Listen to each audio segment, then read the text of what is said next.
Sa madilim na sulok ng paaralang ito ng ginawang evacuation center ng mga lumikas mula sa sitio-based Barangay Tamran, Talayan, Maguindanao del Sur.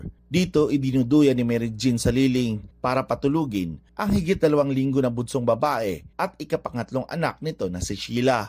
Kapapanganak pa lamang niya kay Sheila nang mapilitan silang lumikas hating gabi sa gitna ng madilim, malamig at masukal na mga daan. Mailigtas lamang ang kanilang mga buhay. Ito ay matapos na atakihin ng mga armado ang kanilang lugar. Pinaputukan at sinunog ang ibang kubo. Ayon sa kanyang nanay na si Rosalia, hindi nila alam kung bakit sila ang puntirya. Naiwan ang mga kabuhayan sa pagsasaka, maging ang mga alagang hayop. Gabi, Tapos ano nangyari? aywan sir kay hindi man makita ang tao.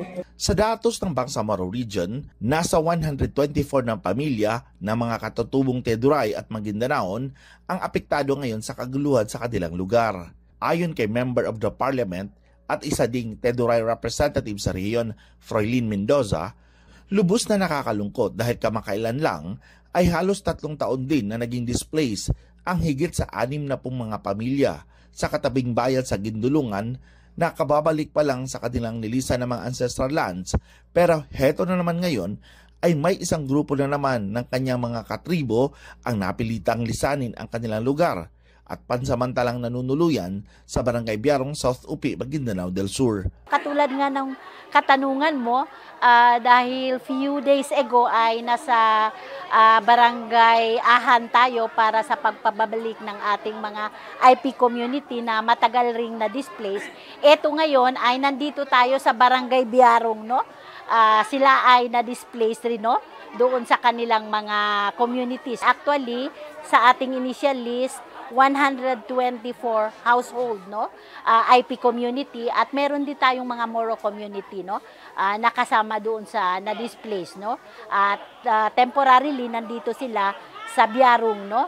To take temporary refuge, no? Habang hindi pa sila nakakauwi doon sa kanilang community.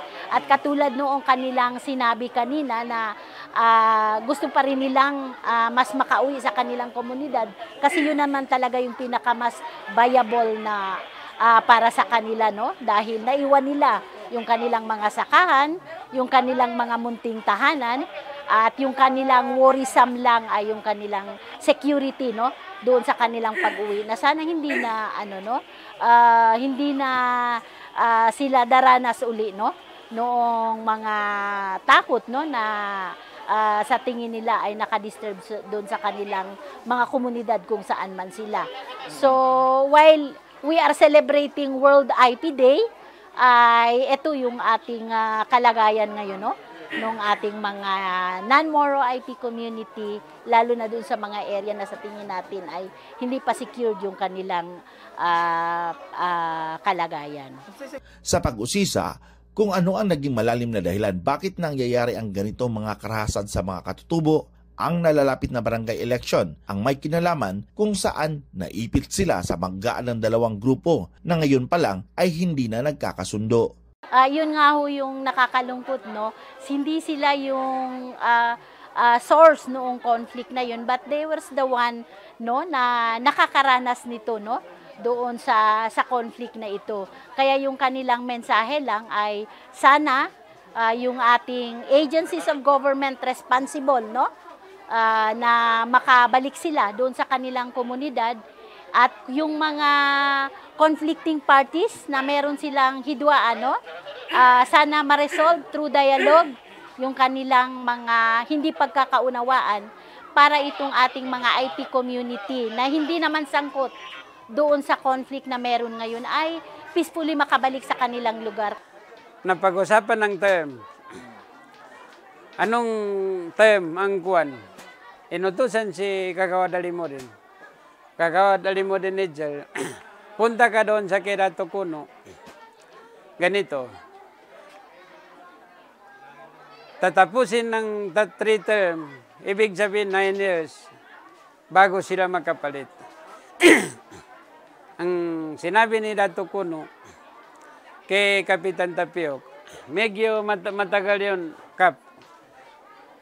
Medyo magtanda ka pa bago makabalik sa IP. Nagbalik si Kagawa Dalimurin, pati pinsan ni Dato Kuno, si Ali, alias Gintak. Sinabi nila doon sa amin, sa bahay ni Councilor Vasco, na okay na yun. Ako ang kapitan, tatapusin ng 3 term. Na yun ang nangyari, sir. Medyo ngayon, sir. Kasi, para malaman ng publiko, yung si Dato Kuno, may freedom nakapasok dito sa kanila. May nagdala ng isang 50. Yung kapatid ni Kuno, yung freedom din sa Talayan yata yun, o Dato Piang. Nagdala ng 7 baril, isang 50 karibal, isang M60. Kaya naman sa International Day of World's Indigenous Peoples by the United Nations, inalala ang kalagayan, karapatan at pangangailangan ng mga katutubong bakwit na pansamantalang nanunuluyan ngayon sa Barangay Biarong. Nagpadala ng mga relief food aid, disaster kits, nagsagawa ng feeding program, medical mission at psychosocial support para sa kanila. Bahagi ng aming advokasya, yung tinatawag na culture of peace. So makikipag-ugnayan kami dun sa iba't ibang civil society organization, lalo na dito sa South Upi, para makatulong dun sa usapin na pagpapalakas ng culture of peace sa mga IP communities aside sa ganito. So mula doon, pwedeng makita natin kung ano pa yung pwedeng mga policy advocacy na may kaugnayan sa social protection ng mga kapatid nating IP. Magkakaroon ng committee hearing, no? Yung Indigenous Peoples Committee Affair, no? So yan yung committee na in charge, no? Para pag-uusapan yung issue ng ating mga non-Moro IP. At katunayan nga, meron tayong independent member bill, no, nag-file. At ito yung Indigenous Peoples Bill, nakalakip dito for yung pagalang, no, doon sa karapatan ng ating mga non-Moro IP, lalo na yung usapin rin, no, ng pagalang doon sa kanilang karapatan sa kanilang lupaing ninuno.